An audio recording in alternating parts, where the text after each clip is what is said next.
राहु। राहु। मैं रिकॉर्डिंग भी चालू कर दिया। राहु का ट्रीटमेंट देखिए, नॉर्मली राहु के रेमेडीज में बहुत सारा रेमेडीज मैं देता हूँ। एक तो जैसे जो सुगंधित तेल आते हैं ना, जैसे कई सारी कंपनियों का बना हुआ होता है, जो सर पे लगाने वाले ठंडा तेल होता है, वो आप यूज करें तो राहु का ट्रीटमेंट हो जाता है। राहु एक्चुअली मानसिक भ्रम, वहम पैदा करने वाला ग्रह है। तो आप ठंडा तेल यूज करेंगे तो मेंटली आपको सुकून मिल जाएगा, तो वहम पैदा नहीं होगा जल्दी। सर तो कोई सा भी तेल यूज कर सकते हैं? हाँ, जैसे आता है ना वो क्या कहते हैं, बहुत सारा ठंडा तेल आता है। अच्छा। सर एक और आपने ये और सर बताया था ना, चंदन का सर टीका आपने बताया था। हाँ, चंदन का टीका भी राहु का है। चंदन का टीका, बस चंदन का टीका लगा लीजिए तो राहु आपका शांत हो जाएगा। तो सर इनके सर पास ना माथा पे। चंदन का। बोलिए बोलिए सर बोलिए। बोलिए कहाँ पे लगाना है? कब? ये अपने ललाट पे, ठीक है। जहां सर टीका इनके करते हैं हम लोग, दोनों हाँ हाँ। के बीच में। हाँ। हाँ सर लक्ष्मी इनके जी। पास जी इनके पास सर पीला चंदन है, तो उसका टीका भी लगा सकती हैं? नहीं, अभी पीला चंदन नहीं, सफेद ठीक। चंदन। ठीक। ठीक है। पीला चंदन जो है ना, वो उस समय होता है। पीला चंदन का लगाया जाता है वो, अगर गुरु चंडल दोष होता है तो। अच्छा।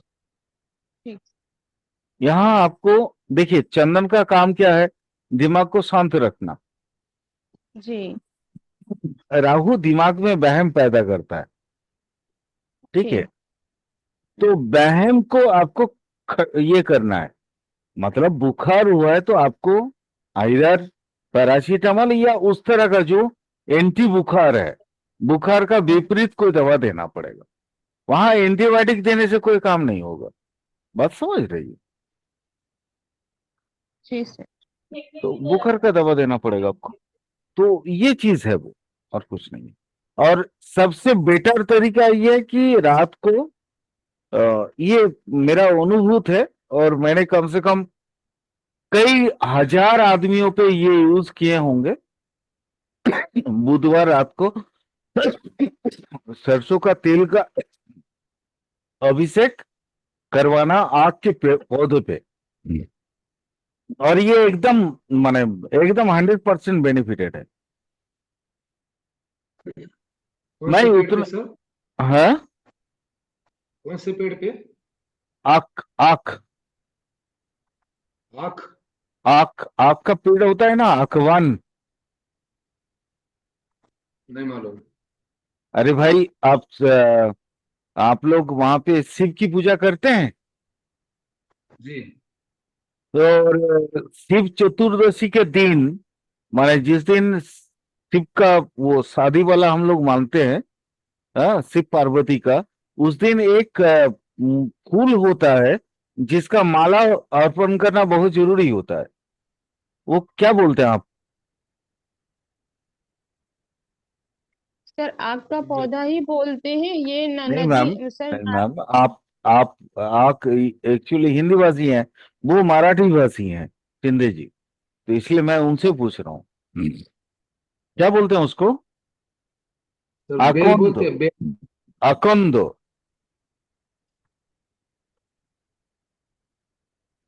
अकंदो होता है ना मराठी में एक वर्ड। कंद। बेल बोलते हैं शिव जी को, जो हमारे यहाँ समझते जो, तो बेल का पेड़ बोलते हैं उसको। अरे भैया, बेल तो बेल है। बेल तो हर जगह पे है ना। मैं आक आक की पेड़ बता रहा हूँ, मैं आपको दिखा देता हूँ, रुको। आक का पेड़ मैं दिखा दे रहा हूँ आपको।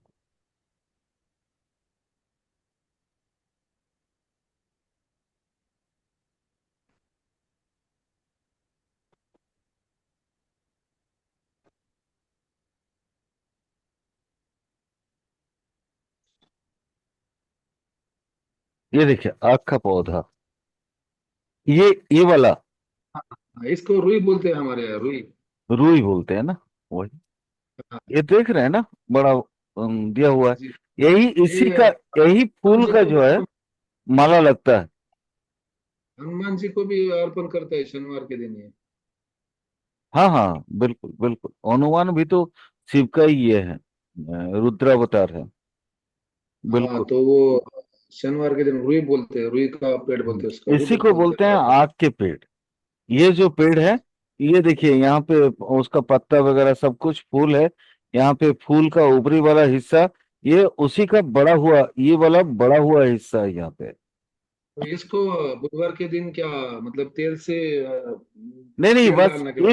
इस जगह पे, इस जगह पे बता दे रहा हूँ आपको, सुन लीजिएगा। यहाँ से आप सरसों का तेल से अभिषेक कर, ऊपर से नीचे की ओर डालते रहिए हाँ हाँ हाँ। सरसों का तेल। जी जी ठीक है, ऊपर से डालने का, हाँ संडे से। हाँ, वेडनेसडे को, वेडनेसडे। ठीक है ठीक है, ओके सर। हाँ, ये एकदम अनुभूत तो है। डे या हाँ जी, हेलो हाँ जी। जी, ये बिफोर सनसेट, क्योंकि राहु की रेमेडी नहीं है नहीं, तो आफ्टर सन, ऐसा सनसेट आफ्टर के बाद। सनसेट आशुतोष जी, ये आफ्टर आपको सनसेट। शाम को 7 साढ़े 7 के बाद करना है, ठीक है। अच्छा अच्छा अच्छा अच्छा। माने इसको दिन में करने से आपको कोई बेनिफिट नहीं होगा। रेमेडीज ना बड़ा अजीब अजीब है हमारी एस्ट्रोलॉजी पे। और अजीब, जी मैं उसको अजीब नहीं बोलता हूँ, वो सारा कुछ जो है साइंटिफिकली है। अब मैं आपको थोड़ा सा इसको बता ही देता हूँ आशुतोष जी, अब जब आप आ गए, सुन लीजिए। जी sir. Rahu, what is Rahu, बताएंगे? कोई बताएंगे मुझे? राहु का एक राहु वर्ड या एक शब्द में, राहु का डेफिनेशन या एक लाइन में। ऑब्सेशन। ऑब्सेशन। हाँ हाँ बिल्कुल, ऑब्सेशन, एक्सपेंडेशन, मैं इसको बोलता हूँ हाँ, बहम। एक्सपांशन भी होता है। बिल्कुल, बहम, कल्पना, वर्चुअल वर्ल्ड। ये आप हम्म। देखिएगा, जितना वर्चुअल वर्ल्ड है, सारा चीज होता है आपका, जैसे कंप्यूटर हो गया, इत्यादि जितने भी चीजें हैं, वो राहु के अधीन है। ये माया ये जाल। ये पौधा को, इस, ये जो पौधा है ना, इस पौधा को माना गया है, इसका देखिए आप, इसका यूज कहाँ होता है? आपके अगर आंख में प्रॉब्लम है या कहीं पे भी कोई प्रॉब्लम है, तो पैर की अंगुली, वृद्धांगुष्ठी में, वृद्धांगुष्ठ, पैर का जो बड़ा वाला अंगुली होता है, वहां पे डाला जाता है।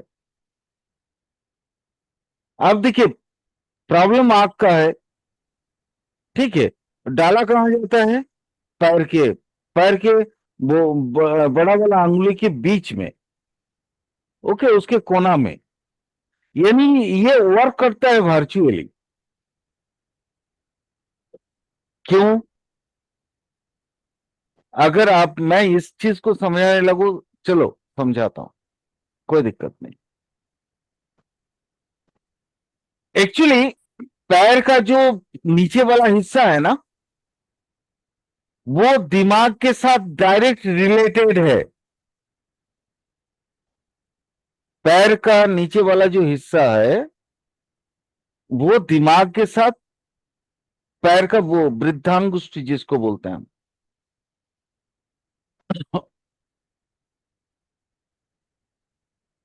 वृद्धांगुष्ठ,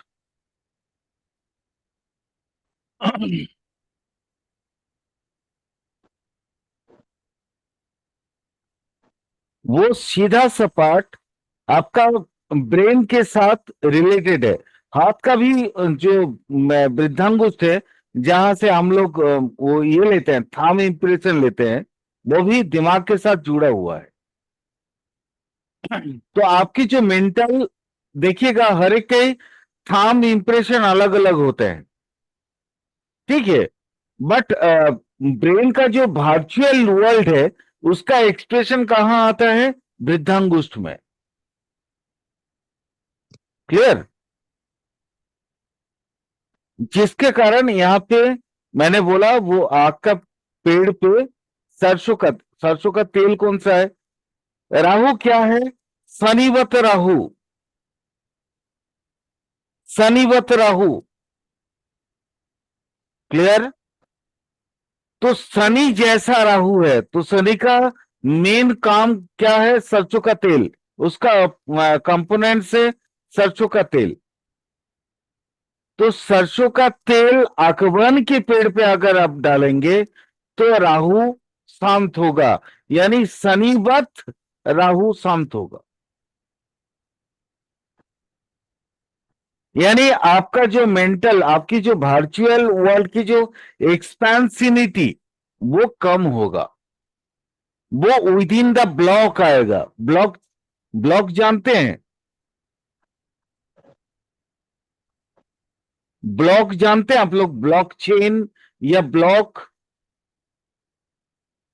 नहीं सर, क्लियर करिए। ओके, ये थोड़ा सा दूसरा सब्जेक्ट है। जैसे आजकल सेंट्रलाइज्ड कॉइन के अलावा डिसेंट्रलाइज्ड कॉइन होते हैं, जैसे बिटकॉइन वगैरह, है ना? डिसेंट्रलाइज्ड कॉइन भी होते हैं। वो है वो वर्चुअल वर्ल्ड। जैसे अभी अपना इंडिया गवर्नमेंट ई रुपया नहीं लेके आ रहे हैं, ई रुपया। जी। ई रुपया समझ रहे हैं आप?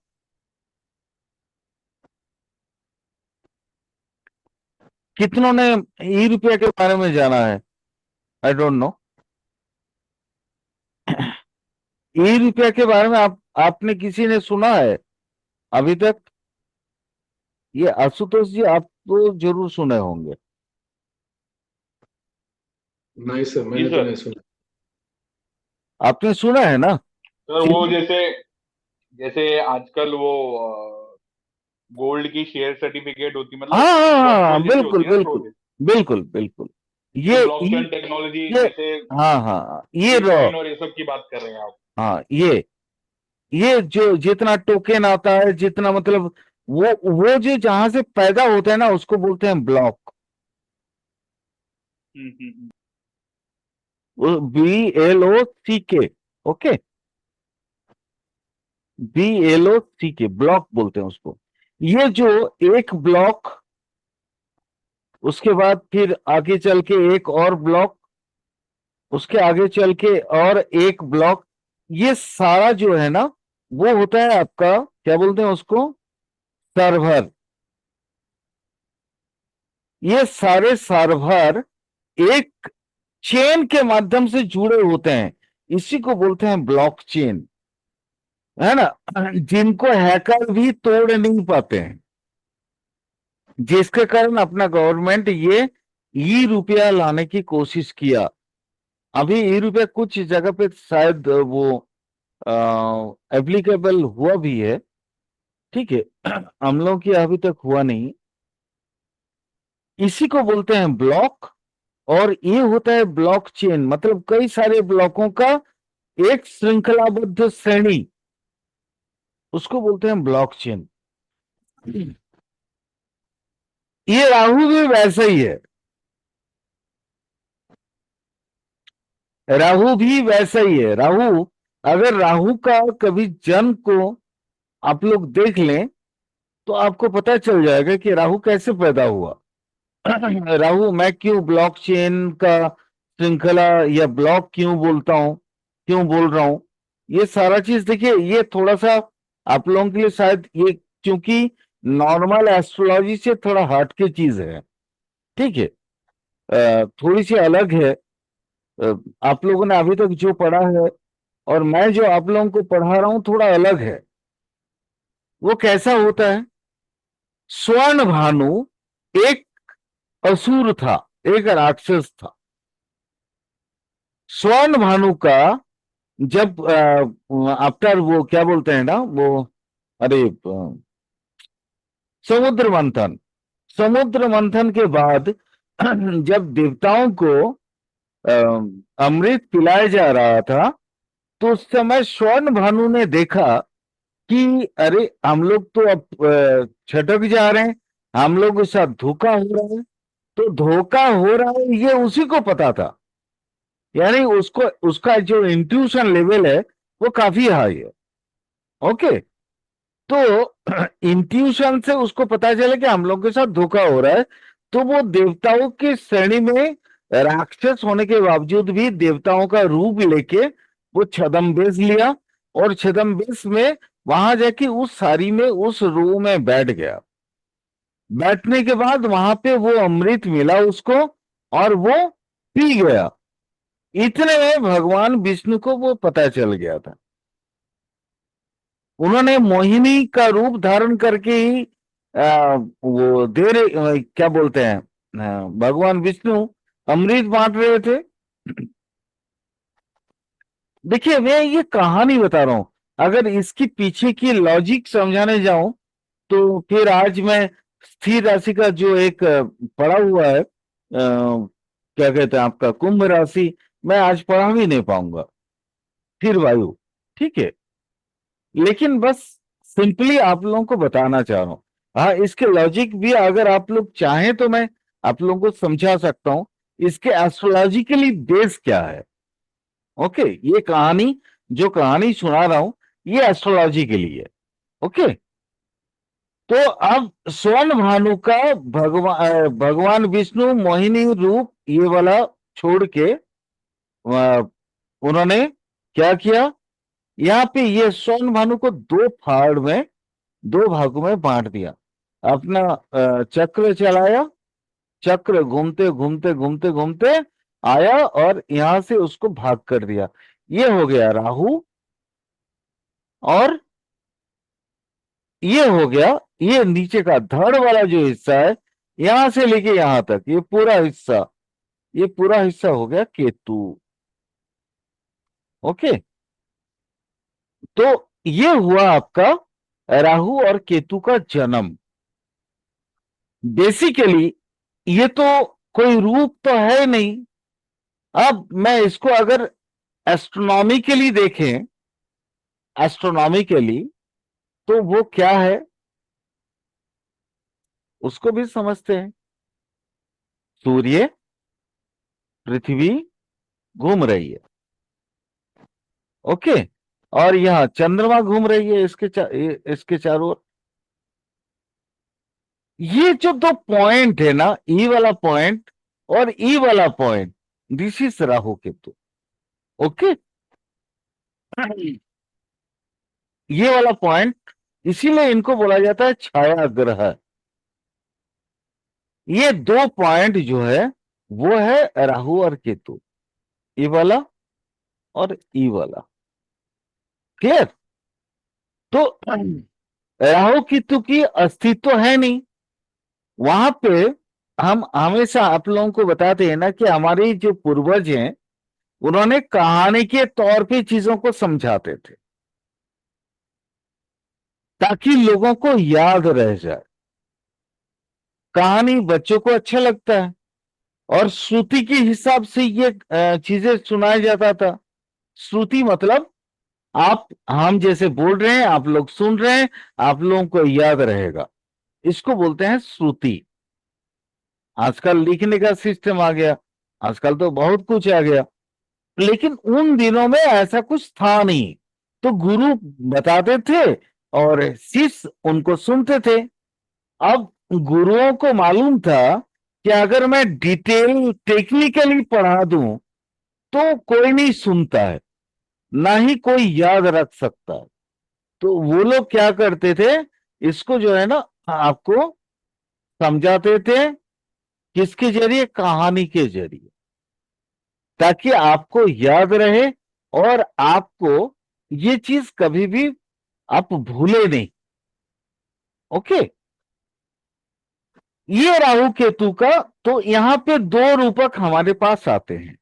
एक राहु राक्षस था, बन गया देवता, उसके बाद कट ऑफ हो गया, और उसका धड़, स्वर्ण भानु का धड़ बन गया केतु, और उसका सर बन गया राहु। अब आप सोचो, एक सर है, ये एक सर, सॉरी, ये एक सर है, ब्रेन है, ब्रेन अलग पार्ट हो गया, और उसकी जो तना है, उसका जो देह भाग है, ये हाथ, ये हो गया उसका पैर, है ना भाई। मैं पेंटर नहीं हूं, इसलिए मुझे पेंटिंग बनाना नहीं आता है।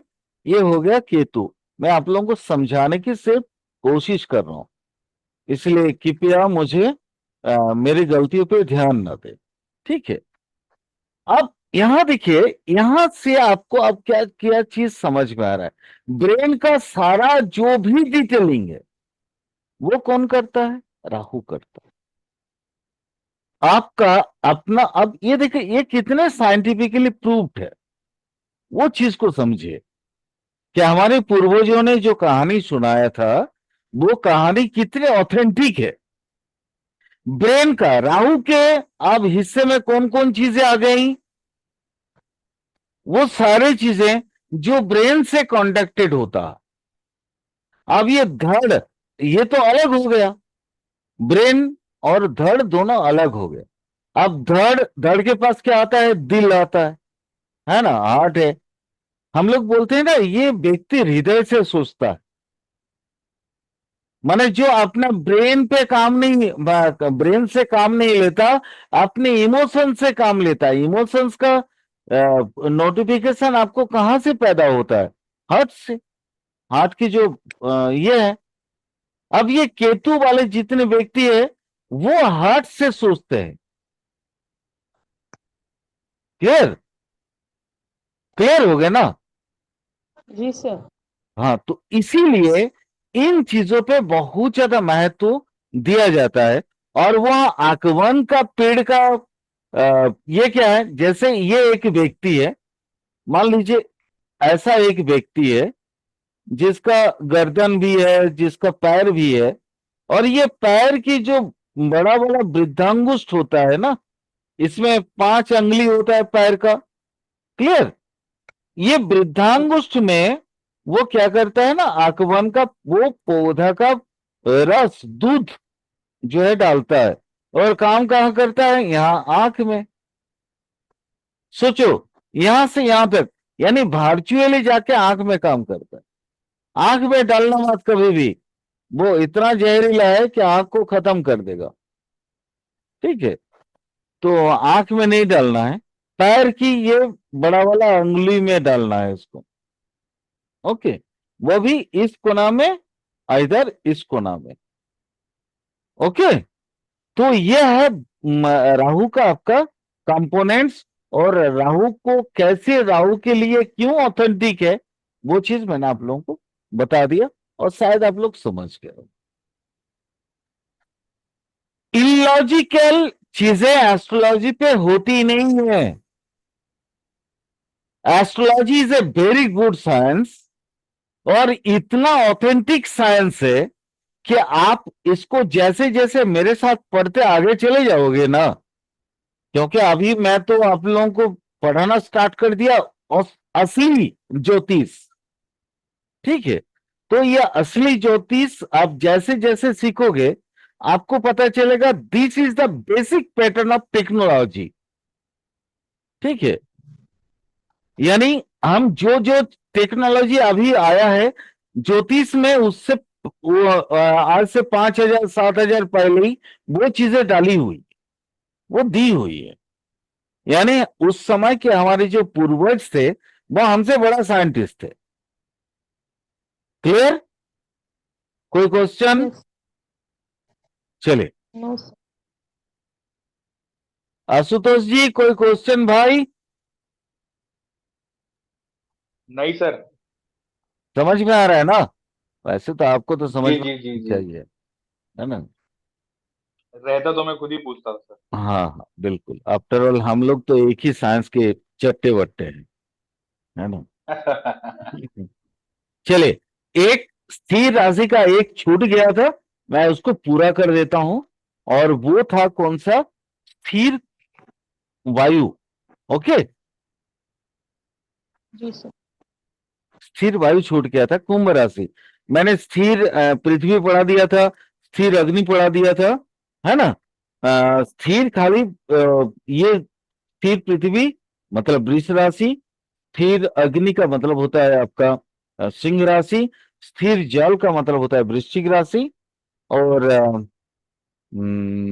अभी हम पढ़ेंगे जो है वो स्थिर वायु कुंभ राशि। अच्छा, अब ये वायु, ये क्या लिखा है भाई, व्हाट इज इट? अच्छा, नोट नाउ कर दो। हाँ। स्थिर वायु, अ, वायु का गुणागुण कोई बताएंगे? वायु कौन है, कैसा है, क्या नहीं है वायु? अरे भाई, हम जो जिसे क्या बोलते हैं ना, पूरी तरह से सांस प्रश्वास लेते हैं, सांस प्रश्वास, वो वायु। बताइए, वायु कितने प्रकार के हैं?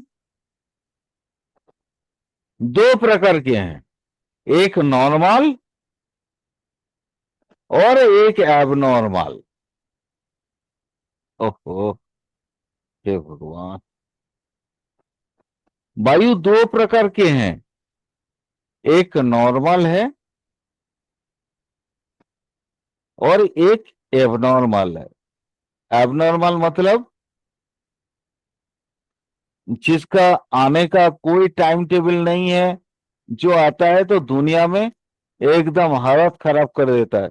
इसको बोलते हैं झंझावात, आंधी। यह आंधी होता है, आंधी, है ना। और एक कौन सा होता है आंधी के अलावा? एक होता है नॉर्मल, जो दिन भर हम लोग जिसको फेस करते हैं, दिन भर जिसको हम फेस करते हैं। क्लियर? Yes sir. हम सांस प्रश्वास लेते हैं, इसमें भी लेते हैं और इसमें भी लेते हैं, लेकिन अगर इसमें धूल वगैरह बहुत ज्यादा उड़ा के अपने साथ लेके आता है तो सांस लेने में थोड़ा तकलीफ होता है एबनॉर्मल एयर से। आंधी जब होती है ना, तो देखे होंगे आप लोग, बहुत ज्यादा धूल वगैरह उड़ता है, क्योंकि वो हर चीज को अपने साथ बहा के ले जाता है। ये स्थिर वायु का ये है अंतर्मुखी और ये है बहिर्मुखी अड्डा। याद होगा, मैं हमेशा आप लोगों को बोलता हूं कि हर जो हमारी जो हर चीज है, माने स्थिर जल हो, स्थिर अग्नि हो, या चर जल हो, चर अग्नि हो, या दिशभाव हो, तो उसके दो ये होता है, अभिमुख होता है। एक होता है अंतर्मुखी और एक होता है बहिर्मुखी। ये आप इस कई बार ये मेरे मुंह से आपने सुना होगा, है ना। और मैंने ये बहुत बार आप लोगों को ये बताया भी होगा। बहिर्मुखी, अंतर्मुखी और बहिर्मुखी डिफरेंस क्या है? स्थिर वायु के लिए ये नॉर्मल दिन भर जो चलने वाला है। यहां क्या है ना, आपका प्रोग्रेस होता है, प्रोग्रेस, PROGRES, यहां प्रोग्रेस होता है और यहां प्रोग्रेस नहीं होता है। ये प्रोग्रेस में इसको नोट कर देंगे। क्यों? आंधी में ये वायु का वो विध्वंसी रूप। आप लोगों को याद होगा, मैं हमेशा बोलता था कि जल और अग्नि प्राण शक्ति का आचरण को मेंटेन करते हैं, बट पृथ्वी और वायु ये विध्वंसी कारक है। बोला था, याद होगा लक्ष्मी जी। जी सर जी।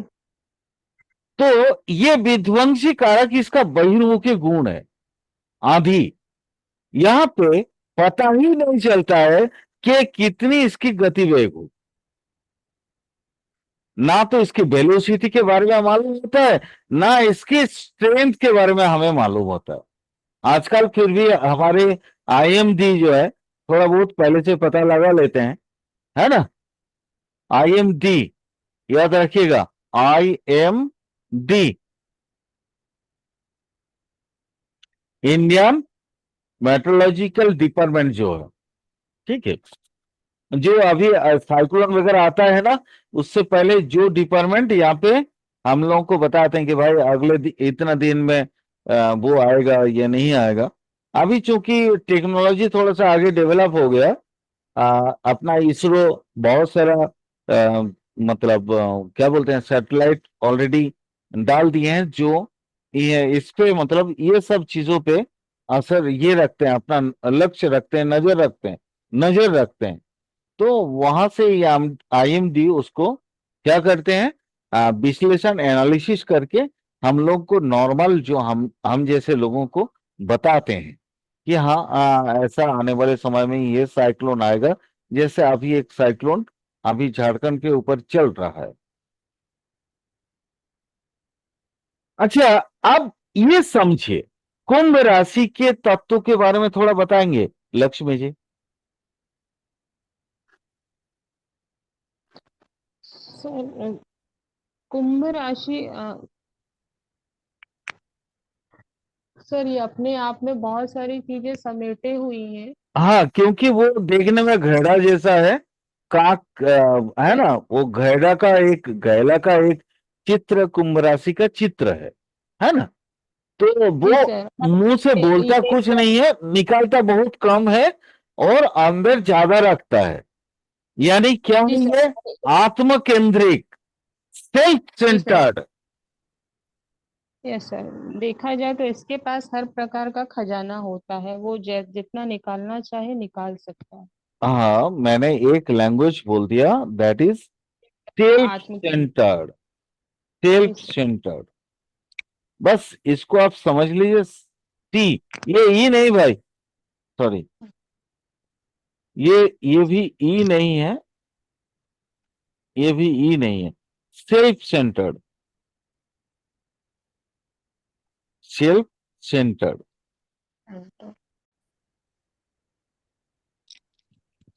अब देखिए, ये स्थिर वायु का ये जो दो तत्व मैंने बोला था, एक अंतर्मुखी है और दूसरा कौन सा है, एक अंतर्मुखी और दूसरा है बहिर्मुखी। अब मुझे कोई इसके बारे में थोड़ा बहुत आइडिया किसी को है, कोई बता पाएंगे मुझे, एक अंतर्मुखी और एक बहिर्मुखी वाला।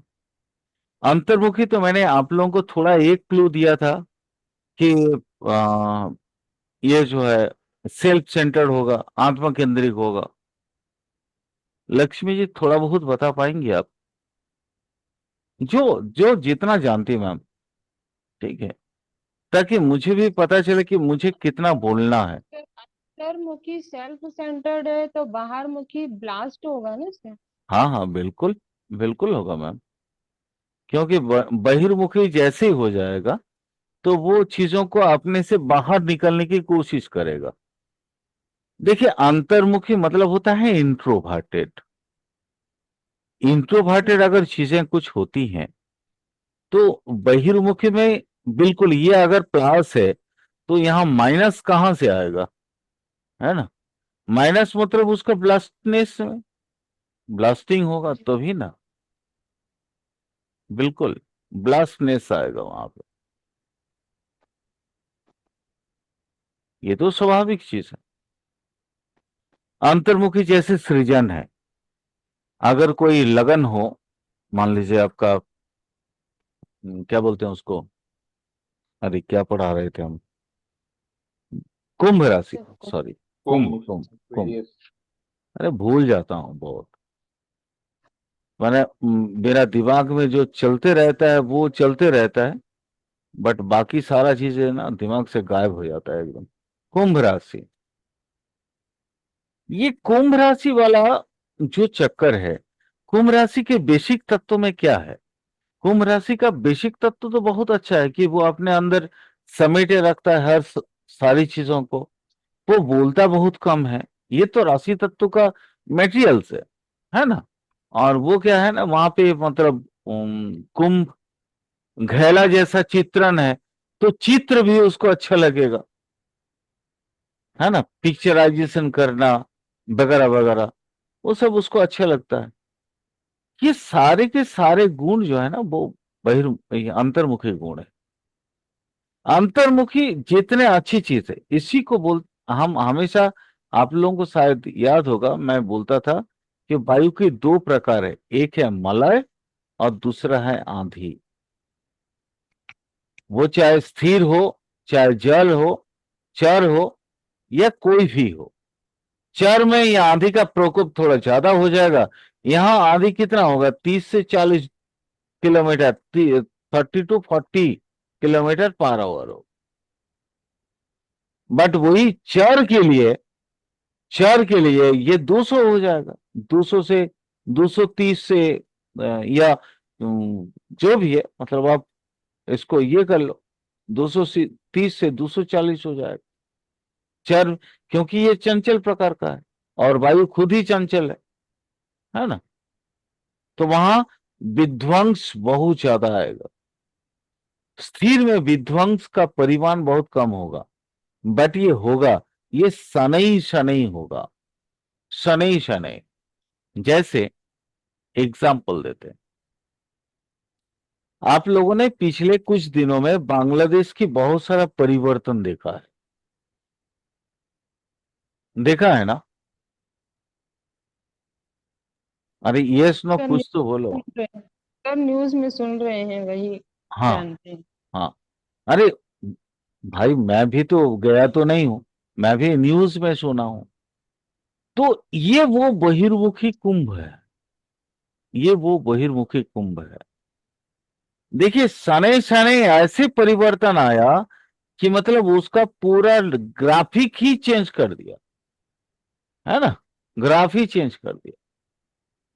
तो ये आपका स्थिर वायु का जो कुंभ राशि है, इस कुंभ राशि राशि का भी वही सेम मेटेरियल होगा कि आप इसको अच्छे से अगर ना समझें, तो इसके, मान लीजिए कोई राशि तत्व है या कोई,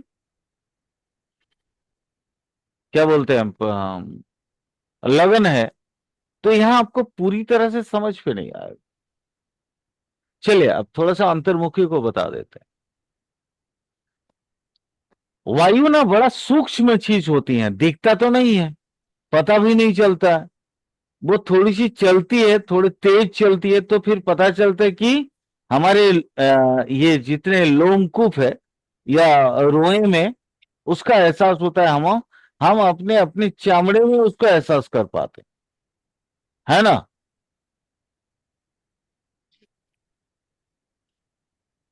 है या नहीं।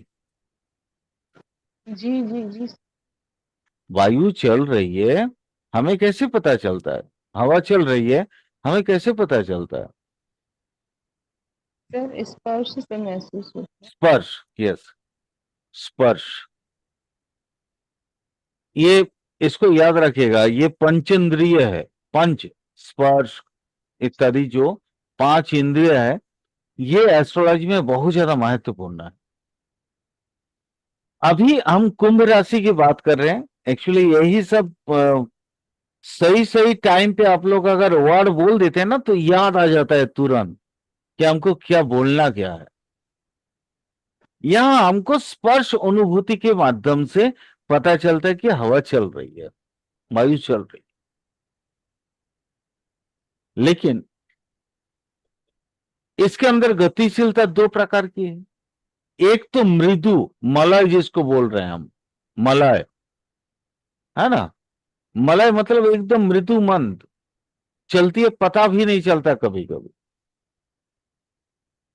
लेकिन सांस लेना बिना इसके संभव नहीं हमारे पास। यानी ये क्या है, ये 3 चीज अपने अंदर रखा हुआ है। एक, अपरिवर्तनीय सूक्ष्म गति, है ना। ये चेंज नहीं होने वाला ऐसा एक सूक्ष्म गति गति जो है वो मलाई के अंदर निरंतर होता है, इसीलिए ये प्रवहमान बट है तो स्थिर। यानी अगर कुंभ राशि में किसी की लगन आ जाए तो उसकी फलित हम कैसे करेंगे? इसका फलित करने का तरीका क्या होगा बताइए। अब बहुत बहुत देर से मैं बकबक कर रहा हूं, तो अब तो कुछ फलित का तरीका आप लोग भी तो कुछ समझे होंगे, बताइए, बोलिए, इसका फलित कैसे करेंगे हम?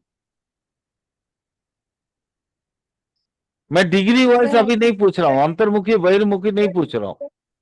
सर अगर मलय का समावेश होगा तो ये अंतर्मुखी होगा। नहीं नहीं, वो तो यानी होगा ही, क्योंकि इसलिए तो मैंने इंट्रो को मलय नाम ही दे दिया, और ये ब्लास्ट वाला जो है बहिर्मुखी नाम ही दे दिया, आंधी।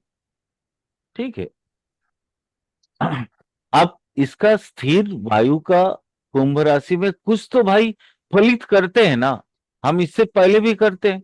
आप इनसे पहले भी गुरुओं से पढ़े हैं, उन्होंने भी कुछ बताया, हमें वो भी सीखने को मिल जाएगा ना भाई, बस इतना ही बोलना चाह रहा हूं। मैं भी तो अभी की जैसा स्टूडेंट हूं, मुझे भी तो, मैं आप लोगों से सीख रहा हूं ना। सर मेरी समझ से जैसा आप सिखाते हैं अभी तक तो ऐसा सीखा नहीं, ना ही इस तरीके से किसी ने सीखा। चलिए कोई बात नहीं। मैंने तो नहीं सीखा, बाकी मैं नहीं और बता सकती। ठीक है, कोई कोई बात नहीं, चलिए। तो फिर मैं ही इसको आगे ये करता हूं। इसका फलित होगा, ये शनैः शनैः ग्रेजुअली ये इंप्रूव करेगा, बहुत तुरंत इंप्रूव नहीं करेगा, बट ये स्टेबल होगा। ये होगा स्टेबल। मलय वाला कुंभ है अगर, यानी मलय तभी होगा अगर यहां शुभ ग्रह आएगा। अगर शुभ ग्रह नहीं है तो फिर मलय की बात ही आप भूल जाइए। अशुभ ग्रह, पाप ग्रह कोई आ जाए, क्रूर ग्रह आ जाए, क्रूर ग्रह तो खैर मीडियम रहेगा, आंधी तो नहीं होगा, पाप ग्रह होगा तो आंधी आएगा। पाप ग्रह की दृष्टि पे आए, पाप ग्रह कहीं ना किसी तरीके से अगर कनेक्टेड होगा तो उसकी बहिर्मुखी गुण बढ़ जाएगा। यानी उस समय ऐसे नॉर्मली कुंभ का चरित्र क्या है बताता हूं। नॉर्मली चरित्र ऐसा है कि ये बातें नहीं करता, ये अपने एक्सेंट पे भरोसा रखता है, बात कम करेगा, काम ज्यादा करेगा, और लोगों को अपनी उपस्थिति कैसे दिखाएगा, अपने काम के माध्यम से। ओके। क्योंकि मलय सांस आपको रेगुलर देने के लिए कोशिश करता है, हर समय हर मोमेंट पे देने की कोशिश करता है, यानी ये काम के माध्यम से इसकी उपस्थिति आपको दर्ज करवाती है। क्लियर? हवा नहीं रहेगा तो आप सांस कहां से लोगे? तो अपनी उपस्थिति दर्जा कहां से करवाती है, दर्ज कहां से करवाती है? आपके सांस लेने से, यानी इसके कर्म से, ये अपने कर्म के माध्यम से अपना उपस्थिति जो है ना दर्ज करवाती। क्लियर? समझ में आया? जी जी सर। है ना? लेकिन बहिर्मुखी, यहां पे भी तो उसके कर्म है, अपने मूलभूत गुण को तो वो भूलेगा नहीं ना। कोई व्यक्ति अगर मान लीजिए मैं ही हूं या आप हैं, आपके जो मूलभूत चरित्र है क्या आप उसको भूल जाते हैं? भूलता तो नहीं है ना कोई। तो ये वायु की मूलभूत जो चरित्र है वो सांस प्रश्वास, सांस लेना या सांस छोड़ना। सांस छोड़ना शरीर का काम है, लेकिन सांस में ऑक्सीजन नाइट्रोजन का एक बेसिक जो उसके बैलेंस रखना वो वायु का काम है। क्लियर? वो मूलभूत गुण गुण से तो वो बाहर नहीं निकलेगा। लेकिन उसके साथ साथ में अगर 30 40 50 या 100 तक का मान लीजिए इसके अगर गति हो जाए तो कुछ ना कुछ तो उफान लाएगा ही ना ये।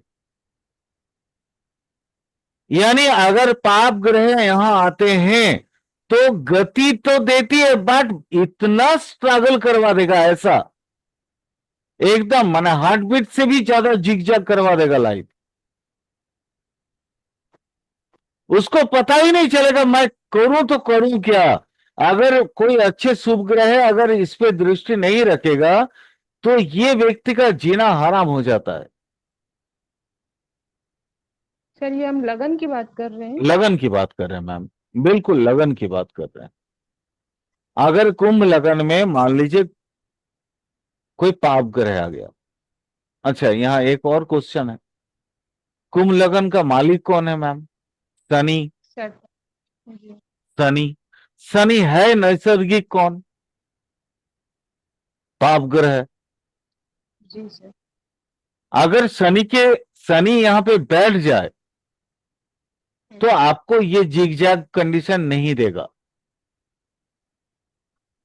शनि, क्योंकि ये शनि का मूल त्रिकोण है, जी सर। मूल त्रिकोण है। भाई कोई अपना घर तो कोई तोड़ना नहीं चाहता है ना, लेकिन गुस्से वाला आदमी अपना नाक काट के भी दूसरे का यात्रा भंग करने की कोशिश करता है, जो पापी होता है। एम आई राइट? इसी के लिए ना ये कहावत है, अपना नाक काट के दूसरे का यात्रा भंग, ये कहावत है ना। जी सर। वो भी तो इसके अंदर होगा, शनि के अंदर। जी सर, तो लगन में कोई भी पापी ग्रह बैठ, किसी भी लगन में कोई भी पापी ग्रह बैठ जाए वो तो लाइफ को जिगजैग करते ही है ना। ये तो यहाँ पे इसकी मैम, मूल त्रिकोण राशि मिल गई, इसीलिए सपोर्ट मिलेगा। मैम दो चीजें याद रखना, जी कोई सर। भी लगन पापी तब तक होता है अगर वो नैसर्गिक या तात्कालिक चक्र में, जब तक उसकी मित्रता उसको मिल नहीं जाता। ठीक है, अगर मिल जाता है तात्कालिक या नैसर्गिक, अगर वो ग्रह उसके साथ मित्रता में आबद्धित हो जाते हैं तो फिर वो आपको बहुत ज्यादा प्रभाव, उसका आपका बहिर्मुखी का जो विध्वंसी चेहरा है वो दिखता नहीं है मैम। क्लियर? जी सर। क्लियर हो जी गया ना? सर। जी जी जी। देखो मैम एक चीज समझो, ये राशि को ना आप समझने के लिए बहुत अच्छे से, सबसे अच्छे चीजों को मैं हमेशा समझने की कोशिश करता हूं। देखो परमाणु एक एटॉम, एटॉम से बॉम्ब भी बनता है मैम, उससे इलेक्ट्रिसिटी भी बनता है। क्लियर? जी क्लियर। तो आप देखिए ना, अब जरूरत के हिसाब से वो बदलता है, इंसान की डिमांड के हिसाब से वो बदलता है। तो डिमांड कहां से पैदा होता है मैम? देखो पूरा कुंडली को ऐसे समझने की कोशिश करो, डिमांड कहां से पैदा होता है? डिमांड पैदा होता है मून से, मन से।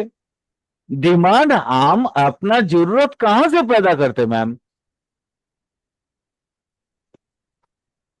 हमको जूता चाहिए, हमको ये चाहिए, हमको वो चाहिए, ये जो डिमांड है ये पैदा कौन करता है? मून से। चंद्रमा करता है ना, क्योंकि चंद्रमा मन की मालिक है। चंद्रमा जी किस राशि में बैठा, उस राशि के तत्व के अनुसार चंद्रमा की वही प्रकाश आता है, वो प्रकटित होते हैं अपने असली क्या बोलते हैं वो रंग में, और वहां से क्रिएट होता है डिमांड। ये मुंडेन एस्ट्रोलॉजी में एटॉम, जरूरत किसी देश के लिए वो एटम बम बनता है और किसी देश के लिए वो एटम का चूल्हा बनता है जिससे इलेक्ट्रिसिटी पैदा होता। समझ में आ रहा है मैं? जी सर। आ रहा है लेकिन थोड़ा भारी हो रहा है। क्या करूं मैम, एडवांस एस्ट्रोलॉजी पढ़ रही हैं आप लोग, तो चीजों नहीं को सर, थोड़ा वो सा चीज नहीं समझिए। है, मतलब थोड़ा आत्मसात करना पड़ता है ना चीजों को। हाँ, इसीलिए तो मैं बोल रहा हूं, तब तक मैं बकता रहूंगा जब तक आपके अंदर पूरी तरह से बात समाहित ना हो जाए। सर तो कुंभ राशि में मून अगर आ जाता है तो इसको मैम अंतर्मुखी की मून, संज्ञा दी जाए? मैं मून कुंभ राशि की बात नहीं कर रहा हूं। नहीं नहीं सर, मैं पूछ रही हूँ। अगर कुंभ राशि में मून आएगा तो उसकी डिमांड तो अंतर्मुखी होगा। जी वही वही क्लियर करना चाह रही हूँ।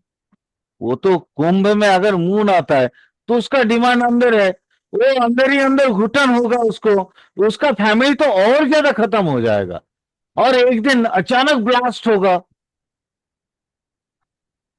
तो फैमिली का जो शांति है वो तो भंग हो गया ना। जी सर। इसीलिए राशि की साइन और राशि के तत्व, उसके गुण धर्म, ये तीन चीज आपको समझना है। राशि का साइन समझना है, उसके चिन्ह, उसके निशानी क्या है वो आप समझिए, उसके तत्व क्या है वो आप समझिए, और उसके गुण धर्म क्या है वो आप समझिए। आपका 90% प्रेडिक्शन तो यही आता है, यहीं से आता है। जी सर, आप बता चुके हैं। मैं तो आप लोगों को कितने बार इसका लाइव प्रूफ दिखा चुका हूं, है ना। जी मैम देखिए, ये रॉकेट साइंस नहीं है एस्ट्रोलॉजी। एस्ट्रोलॉजी है ना द साइंस ऑफ एक्यूटनेस। आपके अंदर समझ कितना है, आप चीजों को कितने गहराई से और कितनी सूक्ष्मता से समझ रहे हो, दिस इज एस्ट्रोलॉजी।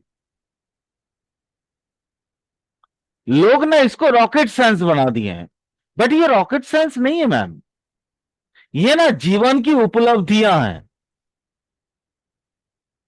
एक व्यक्ति जब से पैदा होता है और उसके अंतिम सांस तक उसके अंदर उपलब्धियां होती हैं हर दिन। आपको मालूम है मैम, ये जगत मिथ्या और ब्रह्म सत्य, ये लैंग्वेज, ये वर्ड कहां से आया, ये लाइन क्यों आया वेदांत में?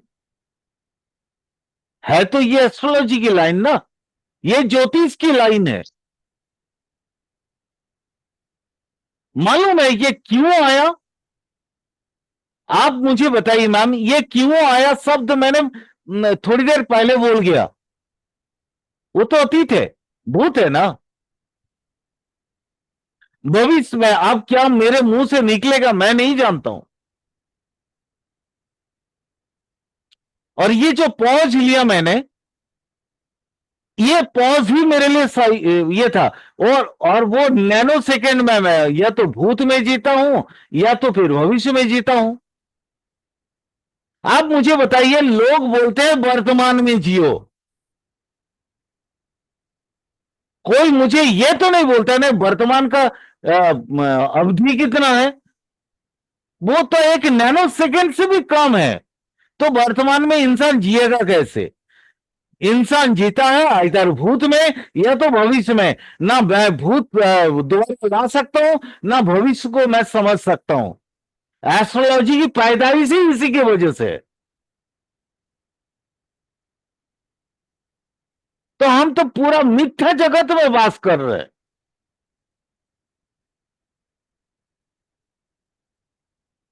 ये हर चीज हमारी पास जो भी है, ऑल आर फॉल्स है, फेक है,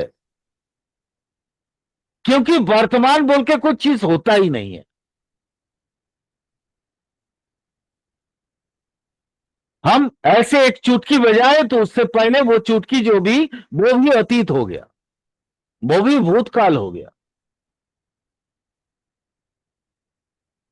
समझा पा रहा हूं मैं कि एस्ट्रोलॉजी की बेसिकली डिजाइन क्यों हुआ, एस्ट्रोलॉजी पैदा क्यों हुआ,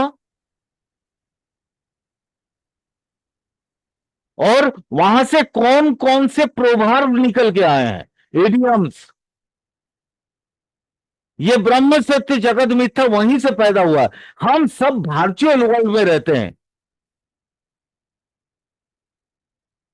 देखने से कुछ और है, समझने से कुछ और ही लगता है।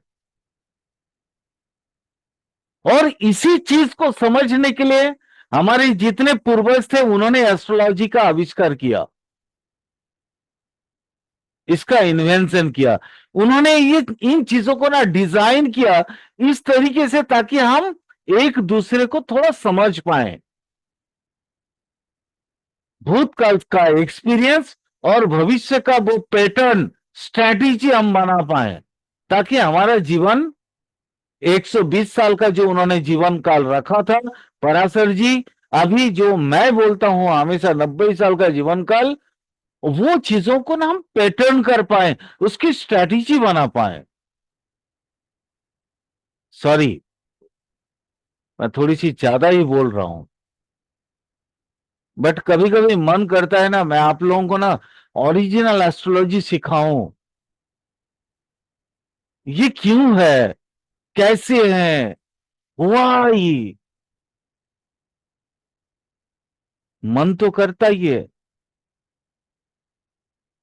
काश ऐसा कोई स्टूडेंट मिले ना मुझे, मैं उसको ना पूरा साइंस को घोल पिला के रख दूंगा एस्ट्रोलॉजी पे। मिलता ही नहीं है कोई, सबको चाहिए तुरंत दो दो पढ़ना पड़ेगा, और फिर उसको चाहिए कि हम कैसे फल कथन कर दें, प्रेडिक्शन कर दें। किसी के पास धीरज ही नहीं है।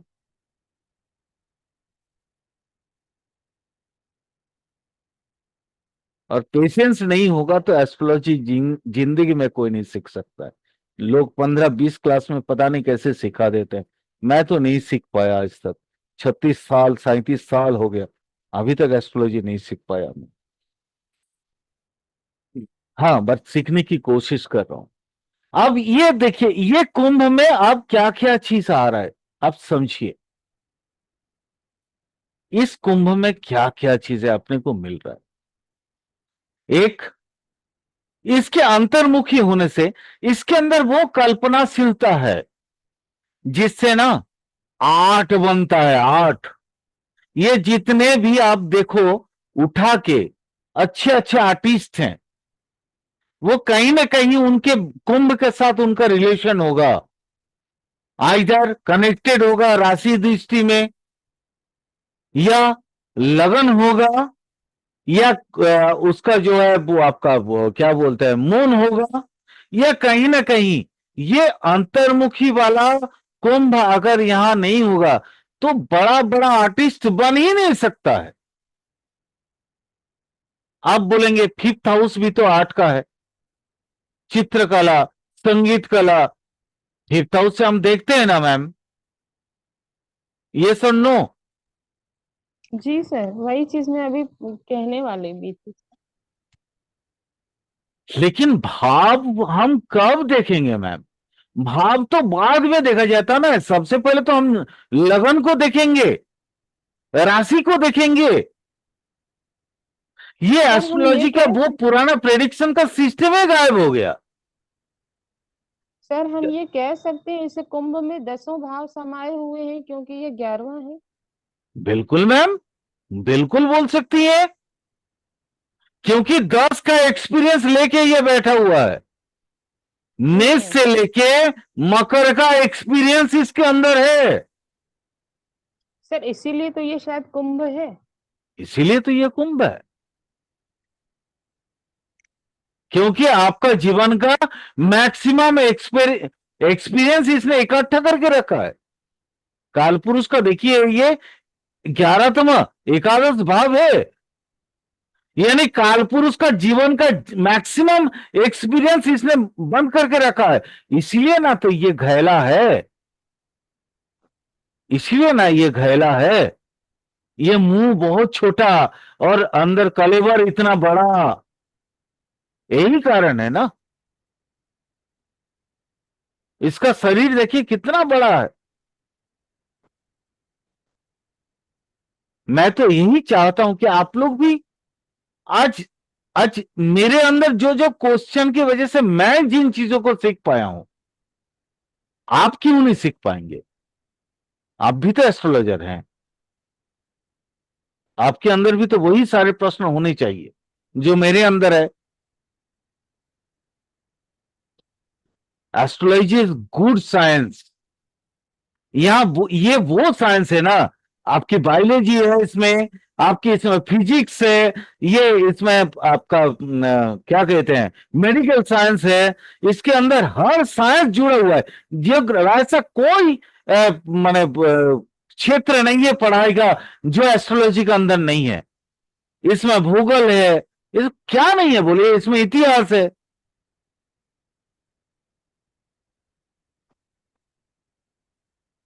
बहुत अच्छा क्वालिटी का ब्रेन ना होना तो जिंदगी में कोई एस्ट्रोलॉजर ना बने, और अच्छा क्वालिटी का ब्रेन होगा तो ही एस्ट्रोलॉजी को समझ सकता है या दूसरे को समझा सकता है। अदरवाइज वही बाबा जी वाला कहानी ठीक है। वो आया, तो ये दो सच चार है। लाइन जान लिया, बोल दिया, 2 3 4 5 हजार जो भी लेना है उसको ले लिया। बट एस्ट्रोलॉजी फील्ड में वही लोगों को आना चाहिए हु हैज द प्रेमिनेंट। मैम आपको मैं आज कुंभ राशि पढ़ा रहा हूं ना, कुंभ राशि के जानती हैं? ये कुंभ राशि नहीं है, ये हर एक राशि में है, इंसान का कैटेगरी।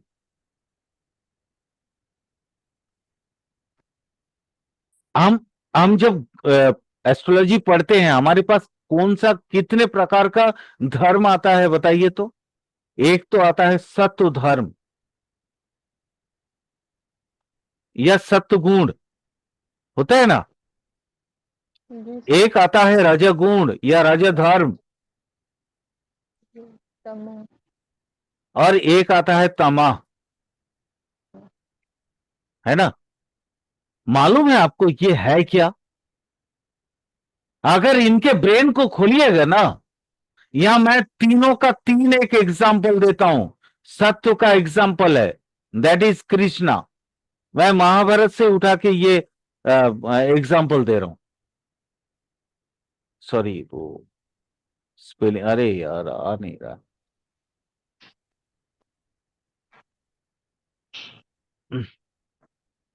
ये इसका जो है कृष्णा,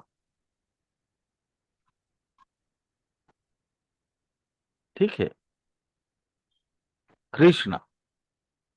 ये इसका एक ये है रजगुण अर्जुन। यहां से, ताकि मैं आप लोगों को समझा रहा हूं क्योंकि ये कहानी सभी को मालूम है, अर्जुन। और ये है भीम।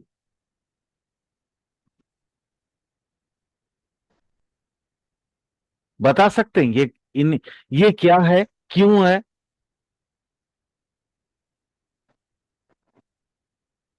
ये जो कृष्णा है ना, ये निर्विकार है, इसके अंदर विकार नहीं आता। ये हर चीज को जानता है, प्री प्लानर, प्री प्लानर।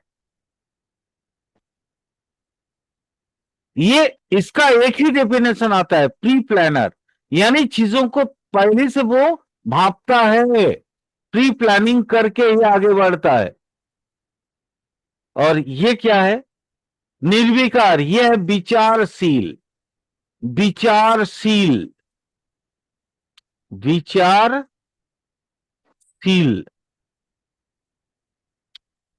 ये एक कदम आगे बढ़ता है तो 7 कदम पीछे आता है। इसको ना डाउट फील होता है बहुत ज्यादा, रजगुण। और ये तमगुण भीम है। क्या है? कृष्ण ने दिखा दिया जंगा और मार दिया जाके दुर्योधन की जंगा पे, इसने कुछ सोचा नहीं है। सबसे ये हमारे समाज में भी ये तीन ही प्रकार के लोग होते हैं।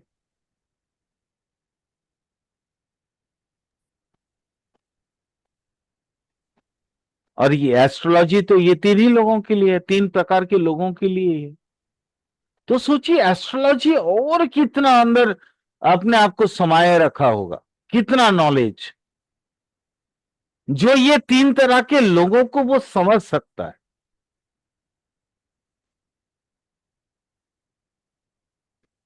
स्थिर कुंभ की गुण धर्म में बताया कि ये कला कुशली होगा, ये आत्मकेंद्रित होगा, ये अपरिवर्तनीय और सूक्ष्म गति लेके पैदा होगा, है ना। इसका मेंटल मतलब जो प्रोग्रेस होगा वो धीरे धीरे होगा, और ये आगे चल के अपने आप को बहुत बड़ा मतलब साबित कर सकता है ना। इतना सारे तो चीज है। अगर इसके बहिर्मुखी बोले तो ये कठोर सन्यासी होगा, झंझावात, आंधी वाला। अगर ये सन्यास ले लेता है तो फिर ये घर परिवार के लिए तो वो आंधी हो गया ना। घर परिवार का, इसका पिताजी का, माताजी का जो भी सपना है वो तो खत्म कर दिया। समझ में आ रहा है? समझ में जी आ रहा है मैम? जी सर, जी सर। सर बहिर्मुखी हाइपोथेटिकल भी हो सकता है ना? हाँ बिल्कुल हो सकता है, बिल्कुल हो सकता है। हाइपोथेटिकल तो होना लाजमी है, इसकी कैरेक्टर है ये।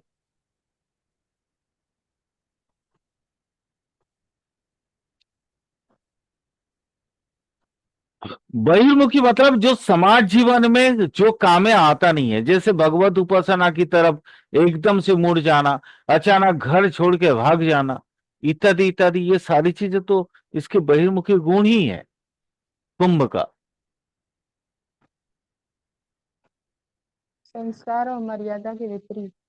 संस्कार और मर्यादा का विपरीत, यस। वाह, आपने कितना अच्छा वर्ड बताया, थैंक्स, बहुत अच्छा वर्ड। यही इसका बहिर्मुखी गुण है। मैम समझ रहे हो, हमारी हमारे गुरु, मतलब गुरु, आदि गुरु की बात कर रहा हूं। जैसे आदि गुरु शंकराचार्य है, तो वैसे ज्योतिष का तो आदि गुरु पराशर जी है। वो कितना नॉलेज रखते थे, कितने आसानी से हम लोगों को ये चीजें छोड़ के चले गए और इन चीजों को माने सिखा के चले गए, है ना। थैंक्स। मैं अपने गुरुओं को धन्यवाद करना अदा करना चाहूंगा। अगर मेरे गुरु ऐसे नहीं होते तो मैं आज जो आप लोगों को पढ़ा रहा हूं ना, ये चीजें कभी नहीं होती।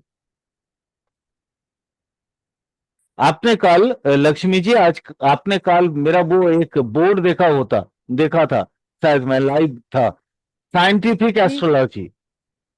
जी सर। मैं इसको साइंटिफिक एस्ट्रोलॉजी ही बोलता हूं और मानता भी हूं, क्योंकि मैं एक डॉक्टर हूं, साइंस का स्टूडेंट हूं। तो मुझे ना सर एस्ट्रोलॉजी भी, मैं ये क्यों कैसे, यही सब से मुझे भी उलझा के रखा है दिन भर। क्या बोली लक्ष्मी मैम, क्या बोली आप? सर मुझे बहुत अच्छा लगा लाइव देखने पे कि आप जैसे हैं एकदम योगी की तरह ही लाइव थे। न इधर न उधर, अपनी ऑन ड्यूटी पे लाइव थे। बिल्कुल मैम, मैं ऐसा ही हूं। आप जानती हैं, this is my passion. Astrology वो ना तो मेरा पैशन है। लोगों का हॉबी होता है ना, कोई घूमने जाता है, कोई कुछ कुछ करने के लिए जाता है, बट ये मेरा हॉबी भी है, मेरे यही सब कुछ है। मैं आज भी सुबह 5 बजे तक पढ़ता हूँ, 11 बजे, 11 बजे 12 बजे से स्टार्ट करता हूँ, डेली 4 से 5 घंटा आज भी निरंतर पढ़ता हूँ। मुझे सीखने की इच्छा है। दिन भर मैं आप लोगों को पढ़ाता हूं या दिन भर लोगों से बात वार्तालाप करता हूं, तो मेरे अंदर इतने सारे क्वेश्चन होते हैं, और मैं उसको एस्ट्रोलॉजिकली वो समझना चाहता हूं कि ऐसा क्यों है, क्यों होता है ऐसा।